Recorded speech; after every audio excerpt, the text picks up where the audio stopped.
uh, with these wonderful guests. And I thought, let's take the title of this session really serious. It means playing our potential. And playing our potential means we need to start playing before we start talking. And the next moment is playing our potential the natural way. That's why I want us all to remember these two muscles we have here around our mouth.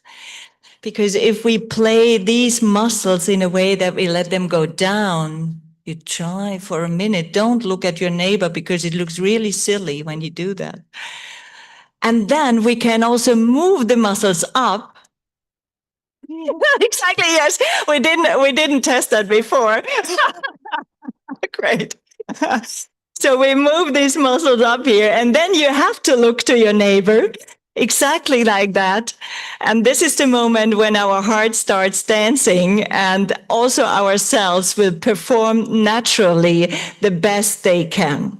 So let's open our session with a nice smile that's coming from heart and from our mouth. We will have an extraordinary panel. We will hear from different voices who represent medical wisdom. I think also, Fahri, you will bring something molecular science. We will have legal ethics, Markus Pfisterer, and we will have definitely radical innovation, Dr. De Souza. Let's have a fruitful and juicy dialogue.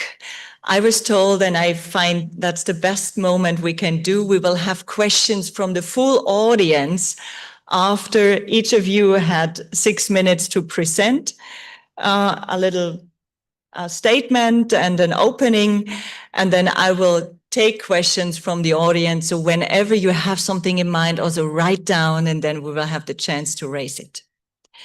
Okay, let's start with Dr. De Souza. Ladies and gentlemen, as we start our dialogue here on performance, ethics, and the evolving landscape of sports, we have heard in different voices, and we also heard from Honey to say, let's embrace the radical shifts that are coming. That's why I think you are here, and we have invited you. I'm pleased to introduce Dr. De Souza, who has sparked global debate, you probably heard already, and brought bold new questions to the forefront. As the founder and president of the so-called Enhanced Games. The Games challenge a big debate of athletes by fusing scientific innovation and athletes' performance. As an excellent lawyer, and as an entrepreneur, but also as a keen believer in the importance of sports. And I asked him before, also still a sportsman in cycling. And as the team champion of rugby in your team these days, I would really invite you to share your vision with us and to give us some ideas of thinking innovation in sports in a way which we probably haven't thought so radically before. Join us in welcoming Dr. De Souza on the stage.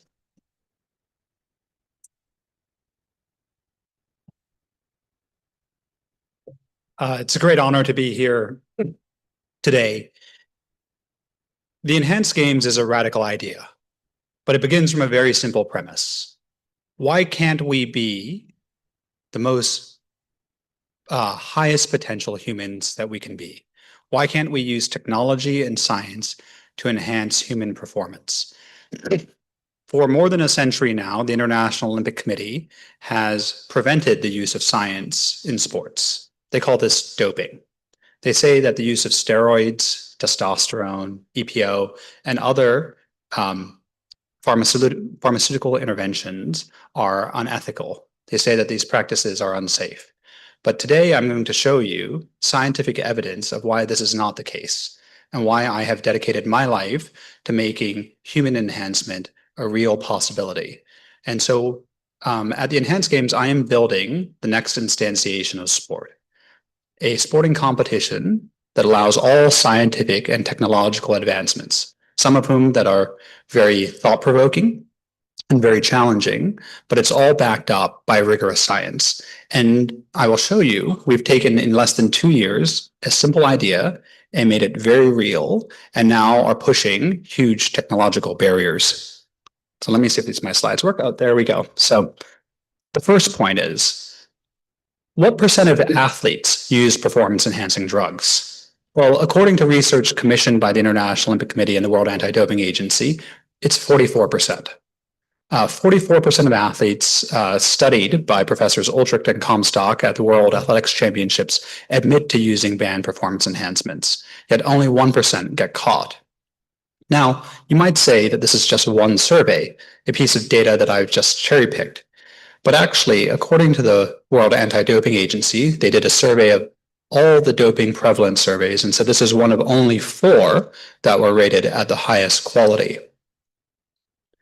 According to Professor Jana Leidenfrost, who is a member of the World Anti-Doping Agency's scientific panel, up to 99% of elite track and field athletes, 99%, have used EPO, which is a banned substance. EPO is the drug that Lance Armstrong used to win the Tour de France. Up to 68% of females have used these drugs. And so the point that I wish to make is that the use of these substances is widespread. Almost every major athlete is using banned drugs. And the reality is that the testing doesn't work. And so instead of hiding the fact that the world's best athletes are using performance enhancements, I say, why don't we take it out into the open and make it available to everyone and benefit from that technology? So, because I firmly believe the drugs that allow athletes to run faster and jump higher are the same drugs that will allow every human being to be the best version of themselves. And I believe that aging is a disease that we can treat, cure, and eventually solve. And this new category of medicine, which I call performance medicine, is essential to that. How many of you have ever taken creatine? Do you know what this is? A few people here. So creatine is used by about 10% of American males. It started very popular in the bodybuilding community, but it's the most popular dietary supplement in America today. Creatine, when it was first released in the mid-90s after the 1996 Atlanta Olympic, was called, thank you, a super steroid.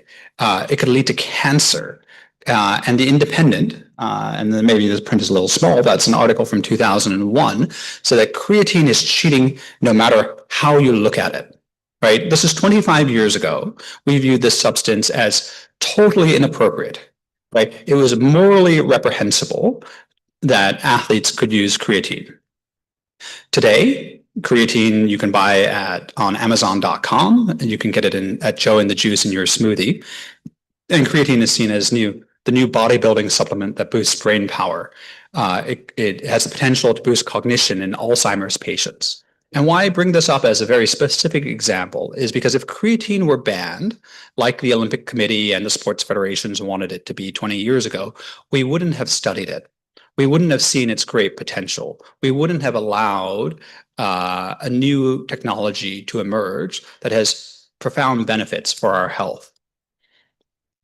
So you might be saying to me, Aron, these are some crazy ideas you're saying here. Athletes can use drugs to enhance their performance? This is what Lance Armstrong was kicked out of the Tour de France for. This is one of the cardinal sins of the sporting world. And I'm sure my colleagues on the panel will have some thoughts about this. But let me first dispel some myths. According to Professor David Nutt at Imperial College London, publishing in The Lancet, which is one of the foremost medical journals in the entire world, anabolic steroids, self-administered, are safer than alcohol, heroin, tobacco, cannabis, right? Anabolic steroids is down here, right? Significantly safer than many things that we consider acceptable in our society. So why are they banned from sports? Why shouldn't we be able to extend our human performance?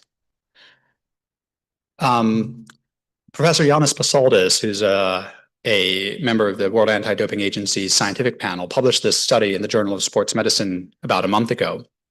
And it showed that 70% of healthcare professionals are willing to treat an enhanced athlete. And these aren't just healthcare professionals. These are the Olympic Committee's own doctors, members of the Olympic Medical Association. And 30% of them are willing to assist in the use of performance-enhancing drugs. So there's great support for what we're doing in the medical community. Now, I always say I'm not just creating the new Olympics plus drugs. I'm creating the new Olympics plus drugs and money. The problem about the Olympic Games is that the average Olympian is impoverished. In the three of the richest countries in the world, Olympians earn practically nothing. Of course, in some European countries, they do have some state support, but your average British Olympian only earns £22,000 a year. Yet the highest paid officials at the International Olympic Committee are pulling down nearly $2 million a year in direct compensation. This is a US IRS 990 filing, so this is a matter of the public record. The president of the International Olympic Committee flies around the world in a private jet. He literally lives in a palace, yet he is being paid more than 10 times more than the average athlete. The director general of the IOC is earning 100 times as much as the average athlete. We cause great concern when the CEO of Amazon, Andrew Jassy, earns 67 times as much as his average worker. Right? The Olympic Committee president is earning 100 times as much as the average athlete. And so I firmly believe that excellence deserves to be rewarded and that every athlete deserves to be paid. This might not seem like a very controversial statement, but it's very controversial in the Olympic movement. So the members of the Olympic Committee are often very critical of what I'm saying. They say, Aron D'Souza, you are allowing drugs in sports. This is unsafe. This is unhealthy. And I say to them, who are the two longest serving sponsors of the US Olympic team?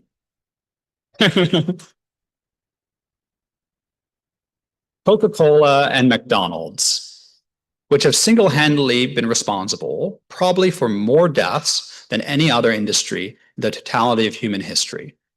Directly attributable to the deaths from just sweetened beverages, 340,000 a year. To ultra-processed food, on a very conservative estimate, 124,000. It gets worse. Who are the biggest sponsors of football here in Europe? In the Bundesliga, in the Premier League, it's alcohol and it is betting companies. And these are two organizations that are directly targeting children in their advertising. And FIFA and UEFA have been directly complicit in this. And, the statistics speak for themselves. But here's the great irony. The World Aquatics Championship is going on right now. Their major sponsor is Corona Beer. But 31% of all drowning deaths in the world are alcohol related. And so we are here to talk about the ethics of sport. And I note from meeting your wonderful president that this forum started, was it 7 years ago at the FIFA headquarters, right? There may be some irony in that. And so I truly believe that it's the time to really reform sport, to push in this new idea. Now, why did I fly across the world to come here and speak to you today? It's because Europe needs to bet on the future. I know what I'm talking about is a very bold, it's a very thought-provoking, controversial, and maybe even scary idea. But artificial intelligence is a bold, thought-provoking, and scary idea. So is social media, so is the internet. And the problem for Europe is that it was 25% of the world's GDP just 20 years ago, and today it's 16%. The largest company in Europe is, SAP, with a $400 billion market capitalization. The largest company in America is worth $4 trillion. The generous social welfare state of Europe will not be able to sustain itself unless Europe starts to believe in technology. And Switzerland in particular, with the International Olympic Committee, FIFA, and the other governing bodies here, will do everything it can to stop innovation in human enhancement. But I can assure you, in a decade's time, human enhancement will be a multi-trillion-dollar industry. Just as AI was science fiction 10 years ago, and today it is the largest and most important industry in the world, human enhancement will be the same thing. So if Europe doesn't get its act together, headlines like this will show that America is winning. I meet public policy leaders in Europe, and they're very hesitant about the enhanced games. In America, I get invited to the White House. President Trump and his family are direct investors in our company. And so this is a call to challenge for Europe. Europe needs to step up. Europe has bet against the internet, social media, energy, AI, and it shows in the economic numbers. Don't bet against human enhancement. And so simply, sport can change. From 1896 until 1992, only amateur athletes were allowed to compete at the Olympics. And now we don't even think about amateurism as a higher moral calling. Professional athletes are not immoral, but that's what Baron Pierre de Coubertin, the inventor of the modern Olympic movement, did. So what are we doing? Well, 2 years ago, I launched this idea with one tweet, one simple tweet, right? It wasn't with billions of dollars in funding. It wasn't with huge support. I just made one tweet and it went viral. It got 9 million views in 24 hours. 600 news articles came out and a global discussion began. Many articles were like this from The Spectator, which said the enhanced games could never work, right? It's immoral, it's impossible. But today, we've broken our first world record. Christian Golomev of Greece is the fastest swimmer in human history. He broke the 16-year-old world record set by Cesar Chavello only on being enhancements for 3 weeks. Yes, 3 weeks, and I've got 3 minutes. And we paid him $1 million. Every athlete who breaks a world record at the enhanced games gets $1 million. $1 million in swimming is 10x higher than any other prize ever awarded. The first enhanced games will be in Las Vegas in May of 2026. And we are building the future of sport. And so what I would say to you is that you are empowered to make change. You don't have to wait for leaders. You don't have to wait for decision makers. You can do it. The beauty of the world that we live in today is that communities can come together in new and beautiful ways through social media. I just made one tweet on a 0-follower account, and 9 million people saw it in a day. 600 journalists followed up about it, right? It captured the global public imagination. Venture capitalists started throwing money at the project, and now we are well on our way to building the future of sport. I know it's challenging. I know it's thought-provoking. And I know it can be scary in some dimension. However, what I would say to you is that Europe needs to embrace taking a risk. Because if you don't want to take a risk, there is no future. The massive European social welfare state is at risk. Emmanuel Macron knows this. He knows that this great experiment since the Second World War is unsustainable. And so I say to you, as Europeans, as someone who loves this place very deeply, believe in human enhancement, because this is the next great industry of the world. Thank you very much.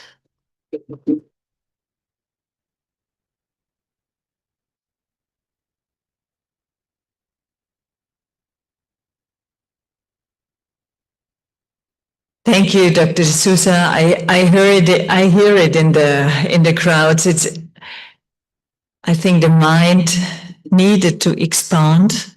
Thank you very much also for the different insights from medicine. But we are not yet finished at this panel. Markus Pfisterer was sitting next to me and said, "Wait before I come." So I think we have already started, not just the idea of enhancing our human potential, but we have also started a nice little competition in order to debate really well, which is great, which we didn't have so far this morning.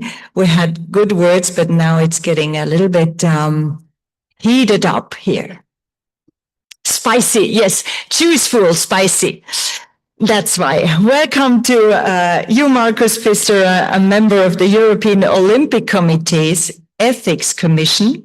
Now, we don't come from science. I give you some relief. Now we come rather from ethics and principles, but we also come from sports. You are not only committed for integrity in sport, but you are also highly respected attorney and legal advisor. So we keep on going in law with decades of experience in sports law and compliance and institutional governance. So you know the system, you know the structures also very well. You have advised national and international sports federations, worked in high-profile regulatory cases, so you know what happens when regulations are not fixed. And you played a key role in shaping ethical frameworks that ensure fairness and accountability across the sporting world. I know you have been a former athlete too, so you have it also in your muscles and in your genes. And you have been a certified coach, so you know also to work with athletes on the other side to be the best version of themselves, I guess. With clarity, conviction, and a deep understanding of both policy and principle, you will probably challenge our thinking in a different way and may invite us not only how athletes perform, but why it matters. Welcome, join us, welcoming Markus Pfisterer.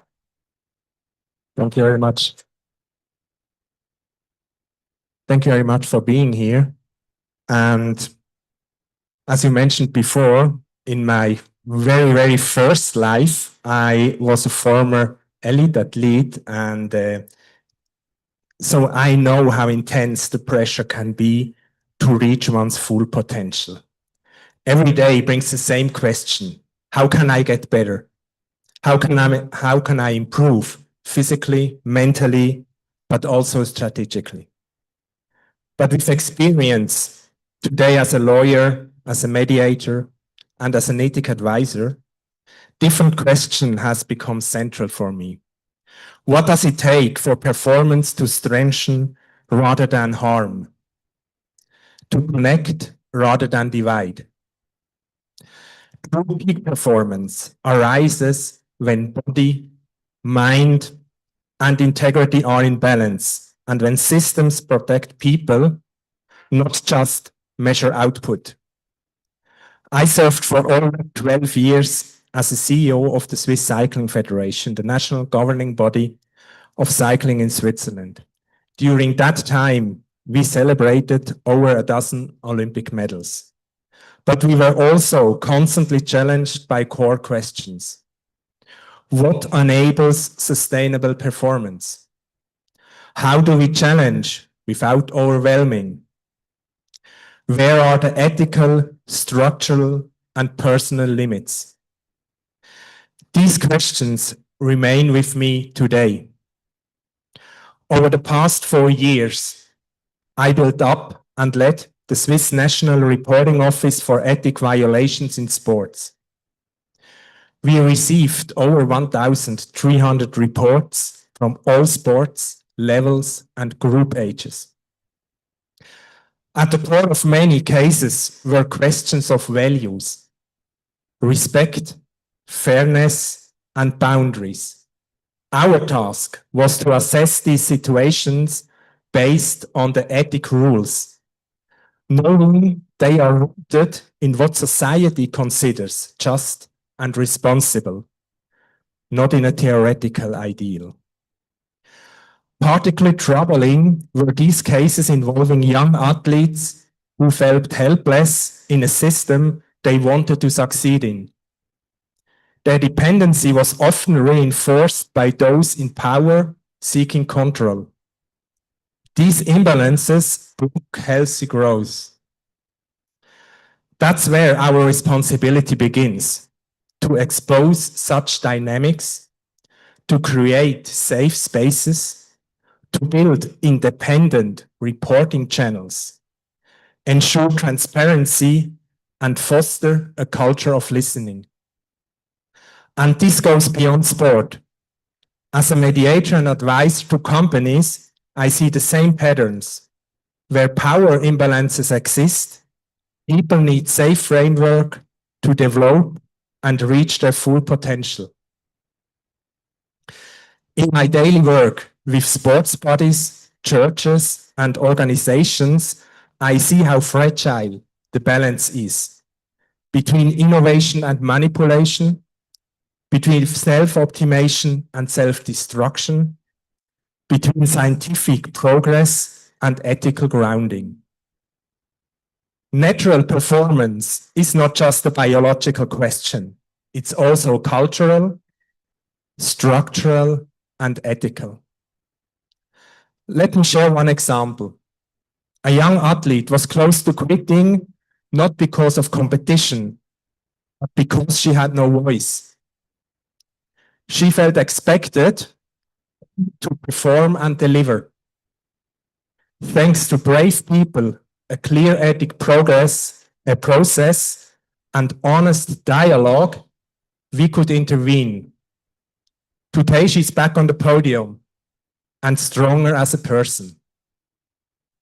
This means performance is not just technical, it's cultural.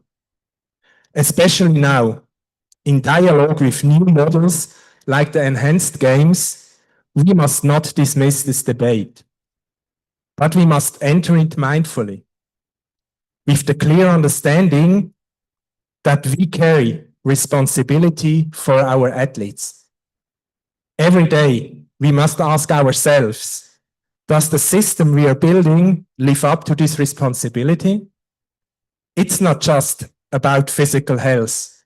It's also about mental stability, about autonomy and long-term development, both in and beyond sport. Athletes are above all human beings and should be treated as such. Sport claims to promote values. Then we must lead a value-based dialogue and advocate for structures that uphold those values credibly. Because today someone may be an athlete, but tomorrow the same person is simply a human being with a life still ahead. From my perspective, the future of sport lies in a responsible both-and approach. Innovation with integrity, progress with care, performance with meaning. Sport can lead the way, strengthening not just its own ecosystem, but also a culture of trust and human development across society and business. Thank you.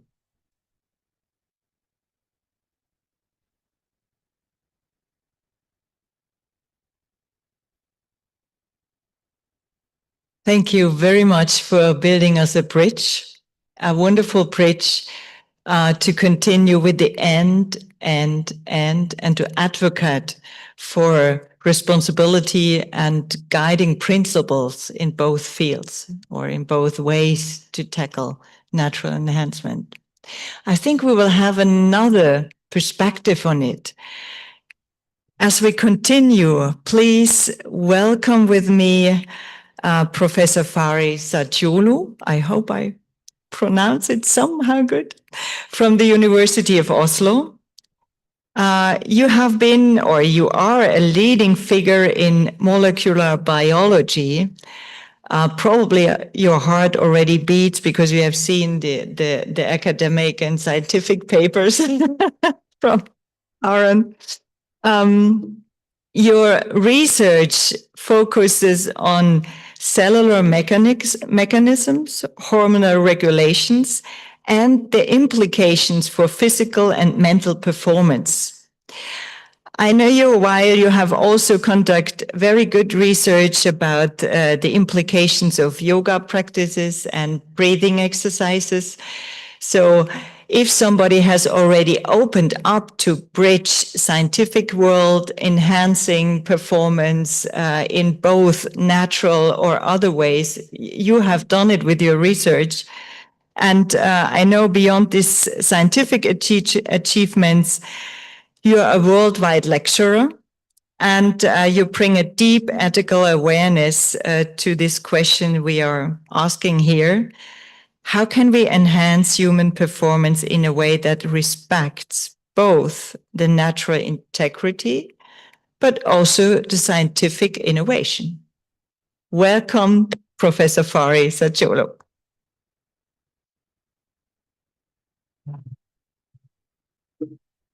Thanks, Jana, for that kind introduction. I'd also like to thank Christoph, Sanjay, and the whole team for the kind introduction. It's been a very inspiring, thought-provoking day so far, and I'm looking forward to the discussions further. So I put together some slides, and I titled it as Sustainable and Ethical Success, a Biological Perspective. I'm a cancer biologist, especially interested in prostate cancer and breast cancer, both basic and translational aspects. So I know something about hormones, etc., which may come up in our discussions further. But I'm also very interested, as Jana mentioned, in the connection between the mind and the body. And I'd like to make some or share some perspectives in that regard.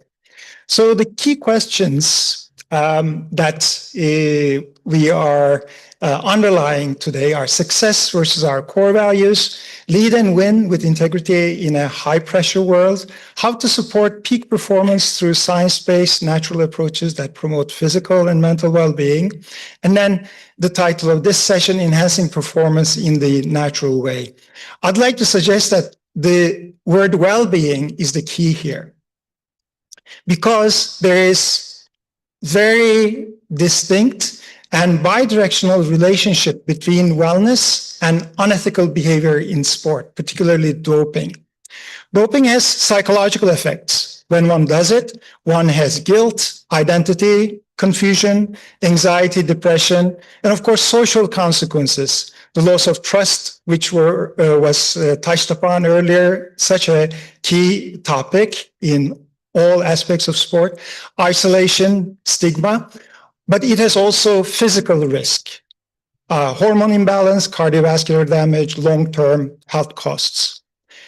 On the other side, athletes with low well-being, who have stress, burnout, isolation, are more vulnerable to doping. So therefore, we must treat doping not just as a compliance issue, but as a human well-being issue. When athletes are well, they are far more likely to perform ethically and sustainably. Then we have to look at what are the components of well-being. Of course, physical well-being, expectation, and perception of having a sound body is very important, but also being able to take care of the negative emotions that arise on and off in most of us, have a perception of a social structure that is supportive, have an occupation that is fit with our goals and abilities, and have a perception of an environment that is supportive to us, and then spiritual, that is, have a purpose in life, meaning in life. All of these are very important for wellness, and this forms the wellness wheel. If one of them is absent or lacking, then we are not going to feel well. And what breaks this wheel is chronic stress. So this aspect, all what I've said is supported by a field called psychoneuroimmunology, which shows in thousands of papers now that chronic stress, negative emotions, individual characteristics, they feed into these bidirectional interactions between the nervous system, the endocrine system, and the immune system. And then the immune system breaks down. If this works,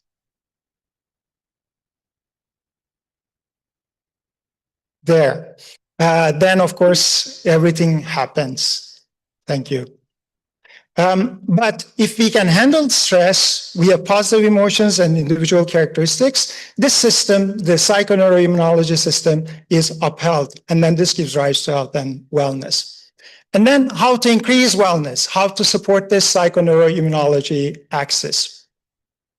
There are many different tools. We have stress management skills, proper sleep, diet, exercise, all of these are very important. Based on the research that has been published until now and my personal experience, I think that the evidence-based natural practices, especially breath work and related meditative practices, are most important. Breathing is very important, obviously, for the physiological functioning of our system, oxygenation, removing the impurities. You may not know, but there are thousands of impurities that we remove from the body through the breath.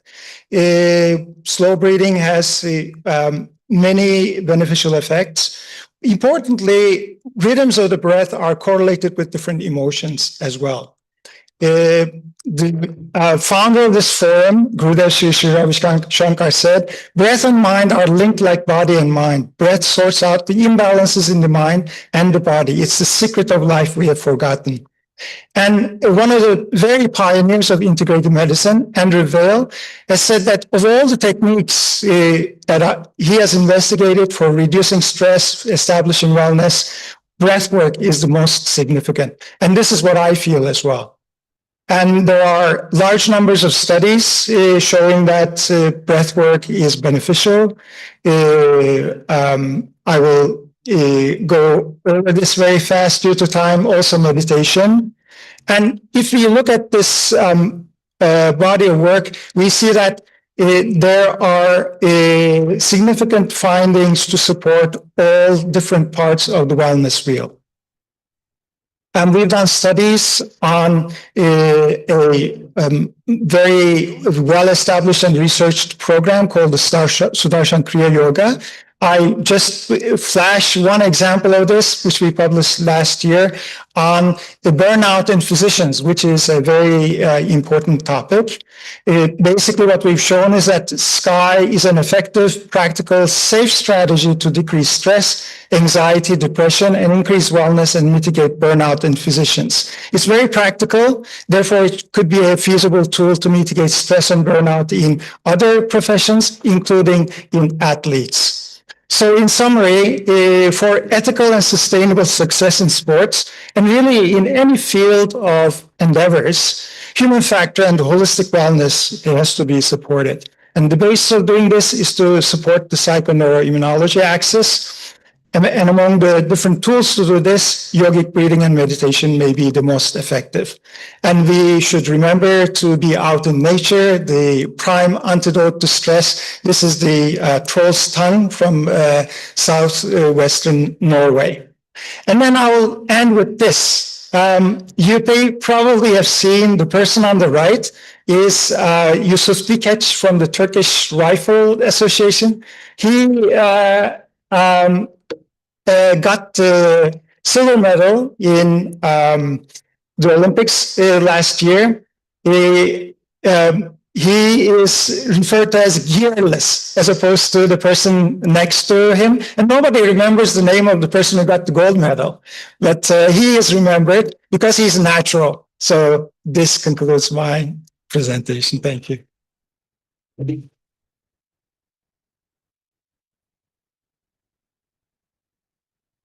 So now we are open for questions. You may have observed it that we moved in the debate or in the dialogue from natural performance to is performance cultural? Now to wellness and well-being. Please raise your questions. We have, I think we have 7 to 8 minutes for tangible questions because we could have listened so much longer to all the three of you. Welcome, the audience. Natural performance, quick.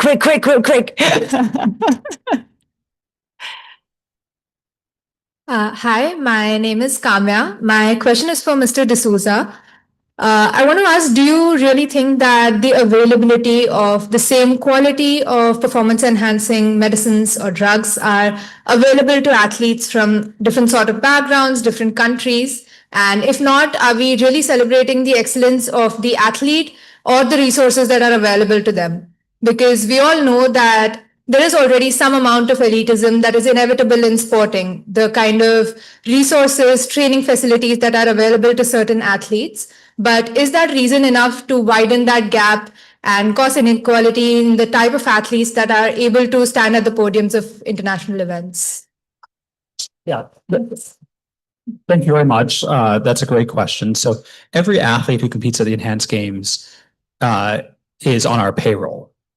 So we support them like they're Premier League football players. So we organize their travel, their medical care, their hotels, everything. Unlike being an Olympian where you're a free agent, where you have to sort of organize your own sponsorship. Sometimes Olympians even have to get to the Olympic Games themselves. And so on an economic basis, we're much more defensible in that regard. But the issue that I care a lot about is equality of access to enhancements. I don't want to have a world where only the rich, the athletes, the celebrities, the billionaires can become enhanced, and the rest of the world lacks access to these technologies that fundamentally increase human productivity. And so that's why we spend a lot of work on bringing access to enhancements and reducing costs. Because right now, if you want to truly become enhanced, it will cost you over $100,000 a year. And there are very few doctors in the world who are skilled and capable of doing so. But the equality question is a very good one. Can I make a couple of points? So, Aron, I'd like to push back and ask a couple of provocative questions to you. Please do. So I took some notes. So the first one is, I believe we need to seriously question the purpose of the Enhanced Games. The reason is that when we look beyond the surface, whether it's biotech, AI, high-end equipment, it often seems less about improving the spirit of competition, but it is for financial gain, commercial benefit. I wonder whether instead of uniting people, which was really underlined so many times in this morning session, enhancements would risk deepening the divide. Wealthier countries and organizations with cutting-edge technologies, they will basically rule over this field. That is fundamentally at odds with the purpose of sports, which, as Gurudev and other distinguished speakers explained in the opening session this morning, sports aims to create happiness and unite people. So I was wondering if this is in addition to the potential risks to the athletes. So the second point is about that potential risk, and that is the doping. It can really pose serious, often underestimated health consequences. I think science shows this. You gave the example of creatine, but creatine is a supplement and not a anabolic steroid, which, for example, can cause irreversible damage to the liver, to the heart, other systems. And the way they act are through ancient systems that have evolved through evolution. For example, the receptor that binds the anabolic steroids, the androgen receptor, which I work on, has evolved over 600 million years. So we are asking to override this evolution that has occurred over such a long period of time. We know that it can use of anabolic steroids can give rise to infertility, for example, gynecomastia, male pattern baldness, etc. So I was wondering if you could talk about these 2 points. Thank you. Okay, yes. So to summarize the first question for me, just quickly. Here, this is in the context of the spirit of sport. Oh, spirit of sport. Great happiness and bring people together. Okay, so the idea of the spirit of sport was invented by Baron Pierre de Coubertin in 1892 at the Paris meeting of the Athletics Union, right? So it was this brilliant idea. So instead of having wars, Baron Coubertin said, well, let's just all put on national jerseys and fight it out in the swimming pool and on the track and on the soccer pitch, right? And so that idea works really well. I call that kumbaya. And that kumbaya idea is the root of Olympianism. And it's a very good idea, right? Don't fight wars, participate on the track. And the objective about Olympic sport is to bring the world together and show peace and love through a proxy competition of political nationalism. Now, of course, the Olympics have a lot of flaws, which I talked about, including athlete compensation.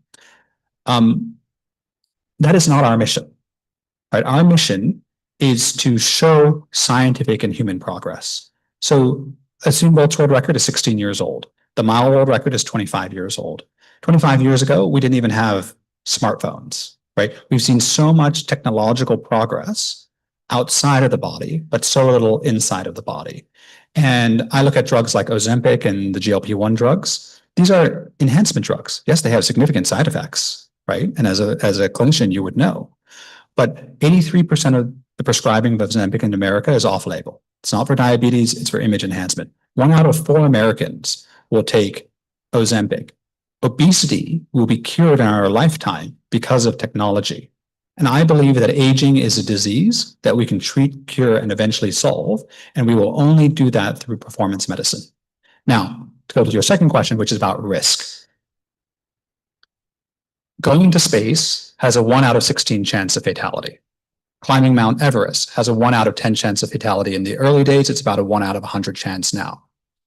Those are very high, much higher than the risk associated with taking anabolic steroids. Would we say that we shouldn't go into space, that we shouldn't climb mountains because there is risk associated with it? Maybe the European attitude is take no risk, do it the safe way. But that's not the American attitude. American attitude is take risk, build something new, drive new technologies forward, right? And I believe that we have to take intelligent, positive risk. Don't take unbridled risk, but take intelligent, positive risk. And from an ethical framework, I'm going to get kicked off. It's very simple. I believe adults with free and informed consent can do to their bodies what they wish. And ultimately, only an individual can choose to make that risk. I'd love to talk to all of you. And I have to say, I agree with everything you said. I feel like, I think we all feel like interrupted. We have just started, but the organizers gave me this sign. Is it really true that this session is already over? No. It's over for now, but let me say it just began. And I really celebrate this combination of ethics, vision in innovation, serious wisdom to think about human mankind and the traditions and what's the secret of life. And I would like us to go forward thinking about all that, have these discussions together, and maybe we can take with us the symbol of the Olympic fire, which is lit by the sun itself, and then embraces performance of nations across the world. And let's see how this goes along. I think there's a lot more to talk, a lot more to question, a lot more to experience. And if we find a way that is, like Markus said, a way that is maybe and it's unifying and covers the secrets of life for us as human mankind, it would be great. Thank you so much. Thank you. Keep on asking in the next break. Thank you so much. A big round of applause to Jana for a great moderation. And to the panel. Let's take the pictures, and I asked Tatiana to come up with the memento.